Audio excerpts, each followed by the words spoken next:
Hello, my name is Cynthia, and welcome to my Flosstube channel.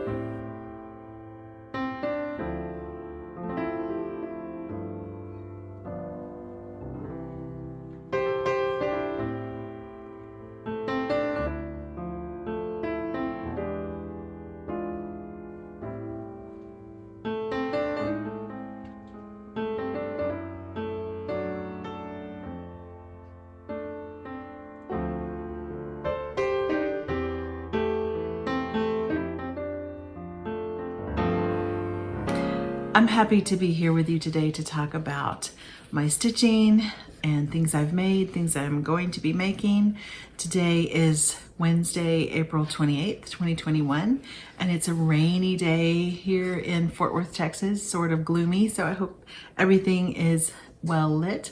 I am so happy to be here today with you and to celebrate 5,000 plus subscribers to Stitching in the Light. It's been quite an experience over the last 2 years to continually post these videos and send them out, hoping that they will inspire and encourage and also just build connections. And certainly I have built some wonderful friendships and connections. It's been well worth the experience. So I thank you for your encouragement and your support. You've been a very meaningful part of my life over a very difficult time over the last year. Go ahead and get started on some stitching, which is why you're here, I'm sure. I had a couple of, one other thing. I wanted to say bonjour to Nien, I hope I'm saying your name correctly, in France. I had a sweet comment of someone who said I spoke slowly and they could understand my English. So I'll continue to try to do that, Nien. Thank you for, upside down, for saying hello. I wanted to share this project, or this finished piece from my grandmother, Helen. I showed this, I believe, in my first Flosstube in the background and said, I'll insert a video of this, and I didn't know how to edit my videos. So it's never been seen up close, I don't believe. It's probably in my home tours. Yeah, it's definitely in my home tours, but I just wanted to show it because it's very springy. And it's such a beautiful stitch. This must have taken months and months of my grandmother's time. It's by Paula Vaughan, a Southern designer from probably the 80s was kind of her height, but lots of admirers of her talents. As you can see, she's very talented. And this was because my grandmother and I played the piano together, and we would sit at the piano and play hymns a lot of times. So it's a sweet memory for me. And I did not appreciate this when she gave it to me. I'm sad to say, as a teenager, I thought, okay. But now I recognize just the amount of time and love that she put into it. So I wanted to show it. I think this chart is called Love Song. I found it on Stash Unloading. I don't have the chart and I've never seen it, but I did find it on Stash Unloading a couple of times. It is a beast. So it would be, I think she did this on like 16 count or 18 count Ada. It's definitely on Ada. But you can't tell, and look how pretty it is. So I wished it didn't have the matting, but you know, that's the way they did it back then. And this is also not a custom frame because she cut the mat at different widths. But she was on a budget, and so I appreciate her framing that. So I have one other framed piece from Grandma Helen that I will show you, actually from her parents, that I will show you in my haul and gift section. But I wanted to share that beautiful Paula Vaughan piece just as a previous finish, and then I will show you my finishes since the last time we spoke. This was almost finished the last time I was on here. This is Prairie Seasons Spring by Prairie Schooler. You get 4 charts in one. They're all the seasons, and I appreciate this chart especially because all of the threads are the same for each chart. So it's, you kit up the whole pack of projects and you can work on it all year long. I tea-dyed my Monaco a little differently than I do now. And so 2019 Cynthia did this a little differently than I would today, but that's okay. I still like it. It's a nice size when it's on 28. It's pretty small, but it's so detailed. I think that's what I was saying last time. I don't know if I articulated that very well, but there's lots of details on there. Back stitching and little tiny buds coming out of the ground. And I put this on a red window. It was just a raw kind of window from the Target dollar spot. You could kind of be on the lookout for a shape like this. And I put some mat board that's wrapped in red homespun, and I actually did it on the bias. I don't usually do that. I was feeling kind of fancy, but I wrapped that on the bias. You can see I just glued it on the back. It's not fancy. And then I intend to use this as the backdrop for all the seasons, for summer, autumn, and winter. I think it will work well for all, including the bow. I'm not going to change the bow out. So this is some wired ribbon from Hobby Lobby. Burlap is one of my favorite things. And then I picked up that kind of antique-y lace, and there's some of my silk sari. I did tack it with some glue. I've noticed with the silk, it's very floppy, but I do like the natural quality that it adds, so I added it in there.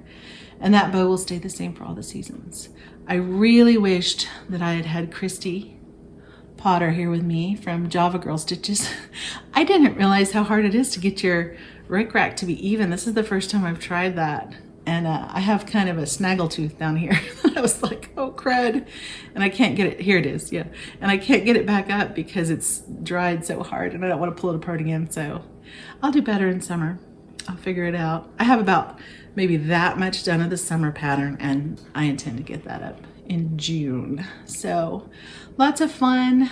And I think it turned out really pretty. It hangs right above that cow back there. So it goes really well in my kitchen. And I feel like it's high up enough and far enough away from any food that it won't get any damage from kitchen stuff. The other piece that I love so much is my Bird Fraktur. A lot of y'all really appreciated this as well. I meant to grab the thread. I'll try to show you at the end. But I changed the pattern from the charted, I think it was called like gray stone. And of course I set it down here and now I don't see it. Again, I'll maybe put a picture of that here. The original was not this bright, but because of where I keep it on my terracotta wall and with my blue willow plate, I'll insert a picture of what that looks like here. I really wanted it to be a little brighter. And so I'm very happy. This edging is one of the things I'm learning as I do punch needle. It's a little tricky to finish it perfectly even on the bottom for me. Maybe it's not for other punch needle artists, but when I finished, I had a little bit of a gap here. And there was a little bit of a gap up here as well. But just like you do with trim on a pillow when you don't sew it right and you want to kind of disguise that, I wrapped this twine. It matches so well with the color. You can see it, but it really disguised those imperfections. And I was thinking of Michelle McGraw. She always talks about how glue is not her friend.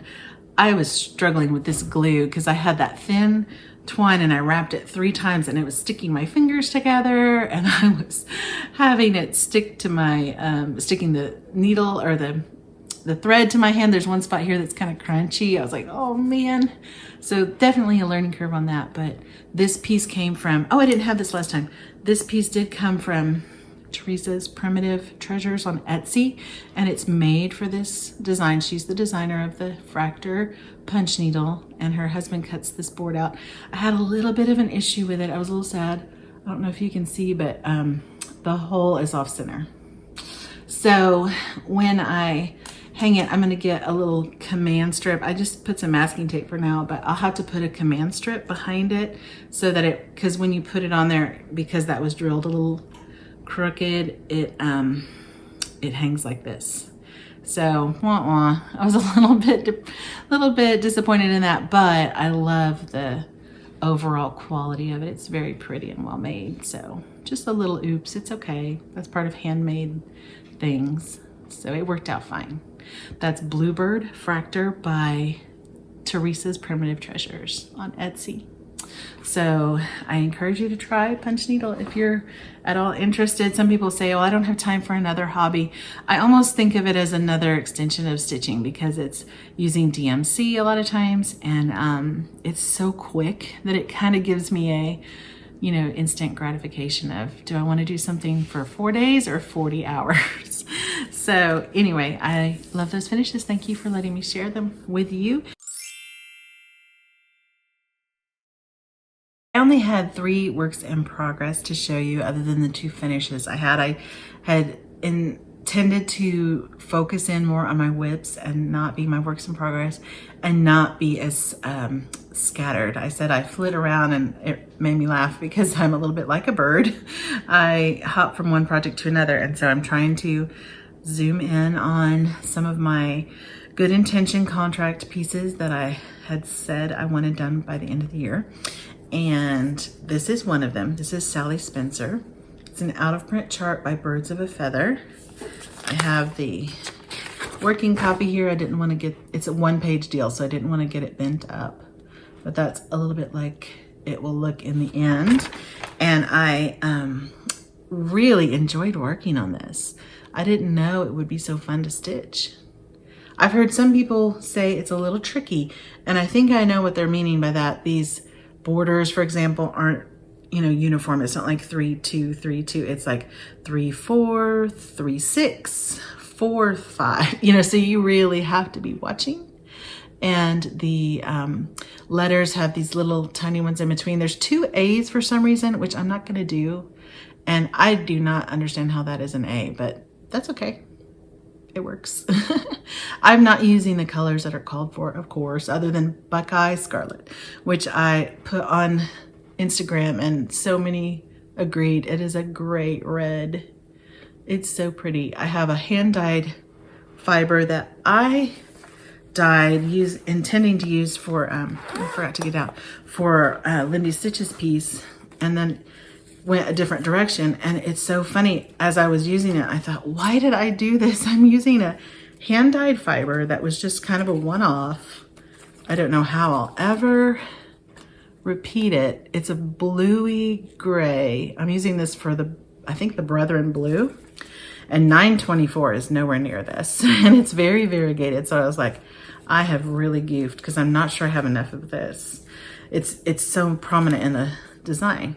But I went to Silver Needle while I was visiting my parents, as I said, and Banker's Gray, I could not believe how similar it is, especially when it's stitched. There might be a little more green in mine, but when I had it on the piece, the B is the Banker's Gray. Am I saying that right? Yes, Banker's Gray. And then this is my hand-dyed piece.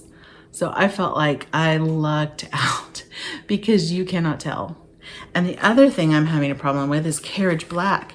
I just had a few pieces and I didn't remember which piece I borrowed from. I do know now, but I still need it. I just have this much. And Carriage Black is a very prominent color in the letters. So I went to 123 Stitch. I went to Etsy. I searched everywhere. Carriage Black is not available. So I maybe could have gotten it from Anita Stitches, but I didn't want to do $25 order. So I lucked out. Here it is. Again, Gunmetal from Weeks Dye Works. If you're looking for Carriage Black, even if you've already started a piece, look how similar those are. This leg right here is the Weeks Dye Works, and the upper 3 parts of the H are Carriage Black by Gentle Arts. There is a subtle difference there, but I really don't think you can tell. So I lucked out. I really wanted to keep going with this, but I am trying to stay focused and keep moving. Instead of churning out lots of smalls, lots of mediums, I have to keep going with my larger pieces and continue to put work in those. So I'm referring to my All Creatures Great and Small, which I've been working on since July of 2019. I want to get this done. So much so that I think it's going to be my focus for May. I will wait and see how I feel about it, because hashtag I do what I want, right, Michelle? My friend and I were laughing about that. If I am just really motivated to keep going, I may just do a monogamous May. If I want to take a break on the weekends and do some patriotic stitching, I'll show you some of those options too. But I was really happy with where I got on the 5 days I spent on this. I didn't have really great stitching days those days. I was really busy and running around, but what I did find very encouraging is meet up on all those borders. You have to be very careful with the symmetry on this piece because everything fits just so. And that hill was giving me fits. I finally got that to meet up. I had counted and I pulled it out 3 times. But when I went in from the other side over here where this little water scene is, I finally got it to meet up. And I saw where I'd made a mistake, but boy, it was really tricky counting. So go slowly with this. Make sure you have in the skeleton. And unless you're just a better counter than I am, I struggle with that sometimes.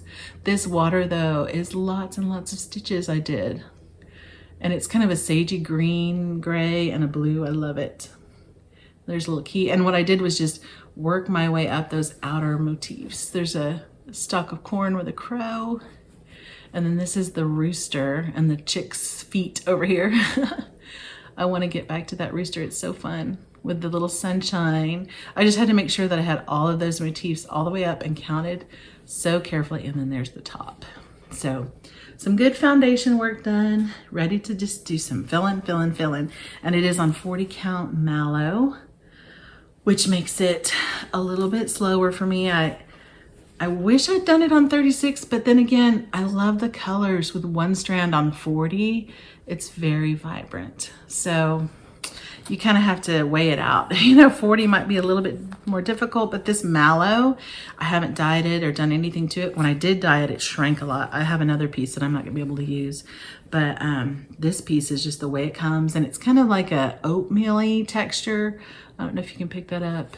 It's really cheap. I don't know if it's maybe not 100% linen, maybe it has something else in there that they're able to market such an affordable price, but it's really cheap from 123 Stitch is where I got that. Oh, and my fabric on Sally Spencer by Birds of a Feather is a lakeside linen that tragically met with a lunchbox on the way home after I bought it. I don't know what it's called. I don't think they had it labeled, but it's probably not quite the same color because my sweet little girl's lunch water bottle leaked on this as I was coming home from picking her up after I'd been at Fancy Stitches in Cleburne where I got this. And so I had to take the whole thing and dip it in water, which, knowing how difficult it is to get lakeside linen now, is pretty cringy of a story, but it turned out okay. It's still pretty and you can still see the white. So I like stitching on it. It's all good. But that is a lakeside linen of unknown origin with a rinse that probably makes it unrecognizable anyway. And then the last work in progress I wanted to show is Halloween Rules. And like I said, I feel a little bit guilty about this because it's sort of cutesy and fun, but sorry, not sorry. I still like working on it. I did the sunflower and the crow. I did these letters in kind of a wonky way because I started off with a color I didn't like. So I spliced in a darker color and then I changed the pattern here because I didn't want to do more leaves. It has kind of a random leaf pattern there. I didn't see the point of that. I wanted to add some more purple. So I did a, I think it's called a Scotch stitch. It was on my Victorian motto sampler barn that I worked on a couple years ago, and I just really thought it was cool. I will link below the video. I demonstrate this stitch from my Christmas rules, which is another reason why I thought of using it, because it'll kind of tie the two pieces together. I like to add specialty stitches where I can, just for maybe a little bit of a challenge and also just for interest and texture. I think it just adds to your stitching. And they don't have to be really hard ones. And it's totally fine to do it, obviously, as called for if you don't want to. But for me, it was just a fun challenge. So I'll link below the demonstration I did with the minute mark on how to do this stitch. It's a lot harder for me to set up a filming my hands video because of I had a tripod that broke, and so I don't really have a good way to film my hands anymore, but I can work on that. And those were all my works in progress. I have a few stitchy gifts, some from my mom and some from some subscribers, and I have an exciting giveaway to announce at the end. So let me get those things out and I'll be right back. I didn't get a lot of things at the Silver Needle, but I did want to share my new punch needle project that I found there. I had finished my Bird Fraktur, and I've wanted to do another Theresa Koget piece. I saw this piece called Bloomin' Hens, drop the G, on a cross stitch piece that was just breathtaking. It was so cool. She had changed the cross stitch to have those flowers be yellow instead of red, and I'm going to do that as well. It's funny how the cross stitch is different. I'll try to put a picture here. I should have taken a picture of the model, but I was feeling kind of shy at Silver Needle. Anyway, this one is super cute with bees and sunflowers, and so I will be doing that in the latter part of summer, but I'll start to collect a few threads here and there, maybe some valdanis for the roosters and the sunflowers, and the rest is DMC. So that one is fun, and I'm going to get a new threader so I can do that at a lower level of pile, so it's not quite so, I can't think of a good word for what my punch needling does, and thank you for not being too critical. It's a little smudgy is the word. It kind of fans out too much because I used the setting 3, which is all I can do because of my threading situation. I need to get a new threader for my larger punch needle that's easier to adjust. So I'll do that with this smaller setting, and I will share that as I go. I also got a few threads that I shared for my Sally Spencer, and that was all I got. I had a little bit of thread I wanted to show you from 123 Stitch because I'm trying to share with you my Threadworks collection as I build it, just because I think it's fun to see different flosses that are maybe not as well known and are a great value because of the 20-yard piece that you get. I bought this for some patriotic stitching I want to do. It's 1054. I believe it's called Deep Sea. I wanted a navy that's really dark, almost like Black Crow from Gentle Arts, and I'd say that's what I got. It does have some variegation, and I'm interested to see how it'll stitch.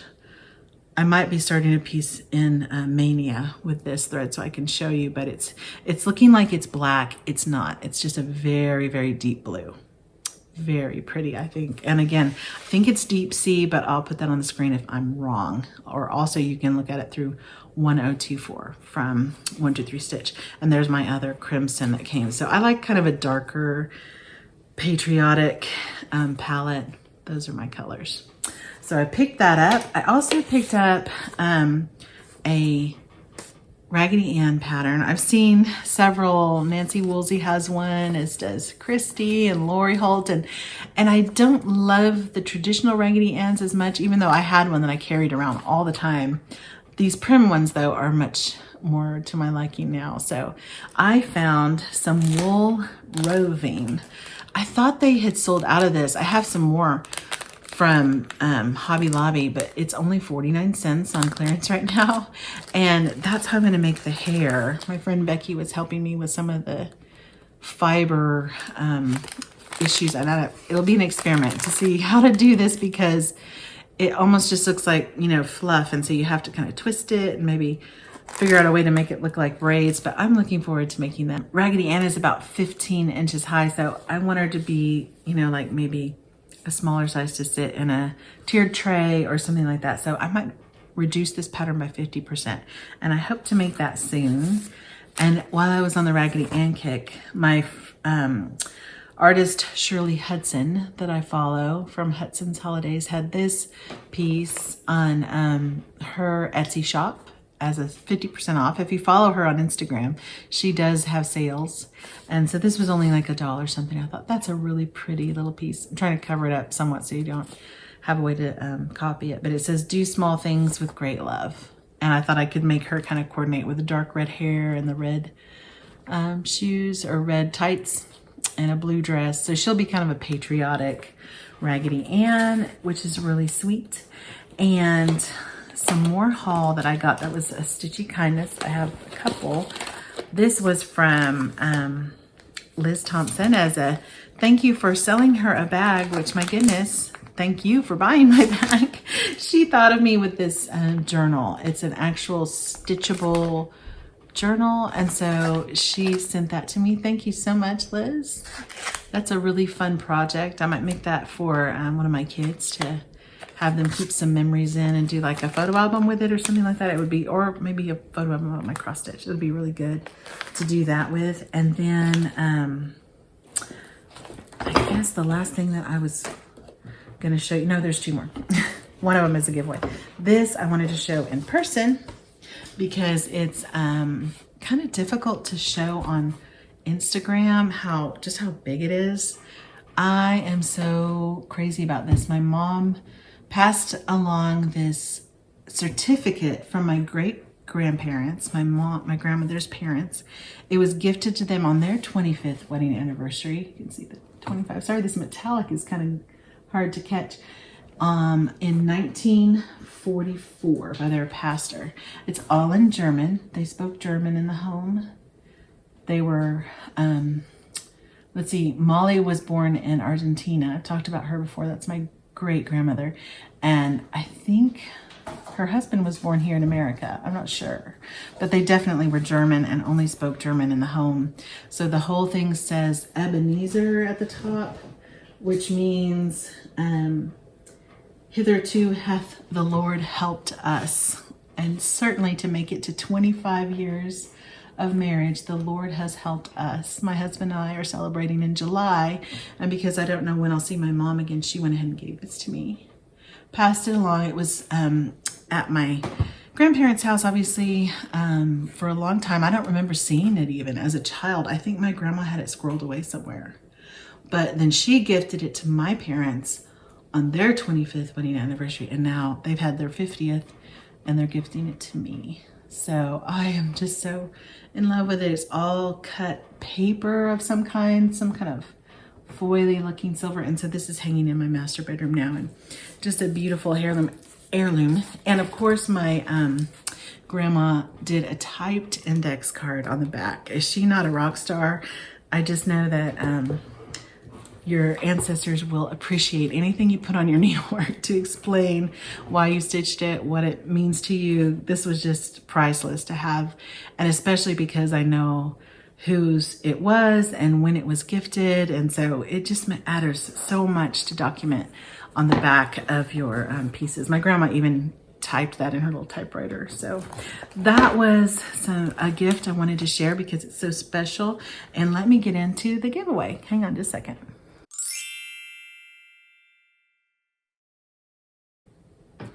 As a thank you for 5,000 subscribers, I'm just blown away by your support and encouragement. I wanted to give away 5 different prizes in a giveaway. As we say in all the giveaways, I'd appreciate it if you are a subscriber. And if you like this video, that would be very helpful. If you are over 18, you're eligible to give me your address, so please keep that in mind. Otherwise, you're not. And then it is going to be split between my international friends and domestic. So let me start with international giveaway. I had these magazines. In fact, I have one marked from, I guess, Stash Unloading. I picked up the sampler and Antique Needlework Quarterly. They're no longer in print or made. I loved this cover sampler here that is in this edition. And because it's a magazine, I can easily mail this internationally. So if you are interested in the sampler and Antique Needlework Quarterly from fall 2009, just say, put the numeral 1 in your comment. And it's open to everyone, US and international. The last 2 will be only US. The other one that's an international option is the sampler and Antique Needlework Quarterly from spring 2013.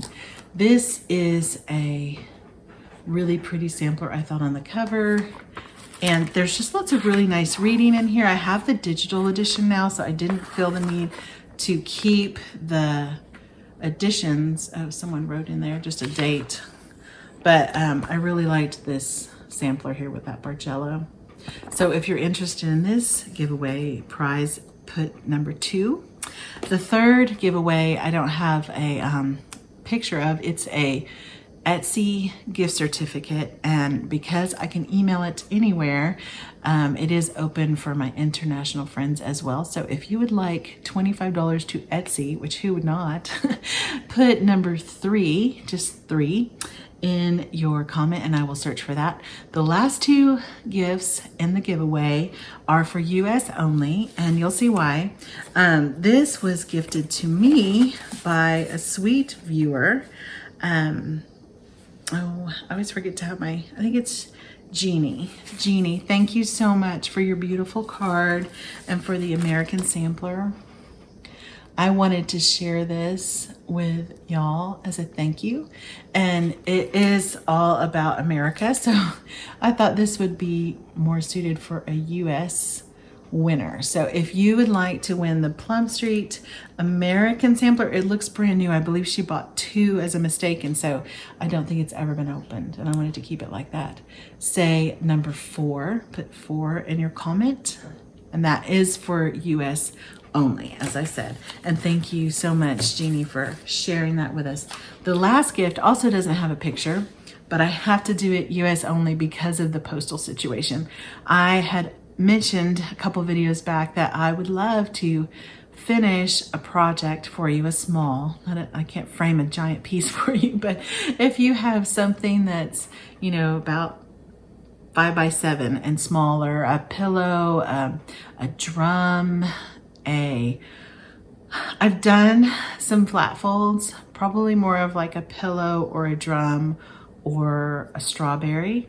If you have something that's in your under the bed box, or just something that's intimidated by you and you would by the process of finishing and you'd like for me to do that for you, I would love to do that as a gift. It needs to be something that you already have stitched probably, or that is very close to being finished, and you can just mail that to me and I will finish it and mail it back. So I don't want to worry about that being lost internationally. It's still a little bit of a risk domestically. I can understand if you're not willing to mail me your project. I totally understand. But if you are and would like to, put 5 in your order or in your comment, and I will be happy to help finish a small project. That's been a big focus of my channel, to get the things that you finish on your wall so that your family can enjoy them and so that you can see the labor of your hands. Thank you again, though, for your support and encouragement. It's been such a fun experience to have a Flosstube channel, and I highly recommend, if you've considered it and felt too shy. I'm not a very outgoing person, but the experience is well worth it. So thank you again, and be sure and comment 1, 2, 3, 4, or 5. The last 2 numbers again for US only, 4 and 5. The last thing I wanted to share just real quickly, I've continued to have some hits as 2021 progresses. I wasn't going to say anything, but then I remembered it's a blessing to share your struggles too, because some of y'all might be going through them as well, and I don't want you to feel alone. When I had COVID back in January, I wasn't thinking about the timing. 2 months later, about 2 weeks ago, about half of my hair fell out. And I struggle with being a little bit vain about my hair. I don't feel like I have a lot of nice features, so my hair is kind of one, and it was very traumatic the way it happened. It almost was like overnight, my hair just shed.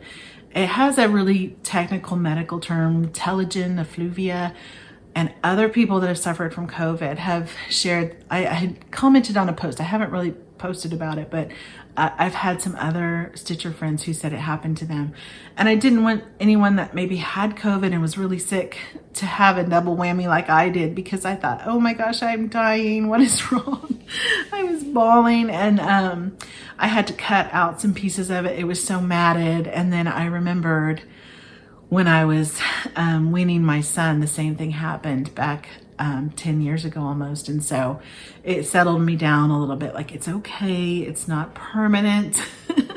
But it is very stressful to have your hair come out in such large quantities. It's got to be at least 50% or more of my hair that is gone. And it's a reminder, you know, it's okay to be upset about things like that. I feel like I'm being shallow or something, but I just was going to, you know, I'm going to have to get a wig and I'm going to wear a turban. Like, I didn't know what was happening. So I just wanted to share that experience, that 8 to 10 weeks after a traumatic illness, especially where you have a high fever. I had a high fever for over 8 days. You can lose your hair when your body kind of comes back to, you know, out of survival mode. So that happened. And then also while I was being treated for COVID, they did a CAT scan and found a mass on my thyroid, which is very common. All the doctors have assured me it's probably fine, but I do have a biopsy tomorrow with a needle to determine that I don't have thyroid cancer. So I'm a little anxious about that. Sorry, I'm a little anxious about that, understandably. So I'd appreciate it if you would just lift a prayer up. I have the biopsy tomorrow and I won't know the results for over a week. So I'm just trying to really take captive those thoughts that are feeling so anxious and to trust. So thank you for watching. I'm sorry I ended in tears again. But I hope you understand, and I thank you for your friendship. Thank you for watching so much. As I end my videos in the book of Psalm, chapter 90, verse 17, it says, "May the favor of the Lord our God be upon us and establish the work of our hands." Have a great couple of weeks.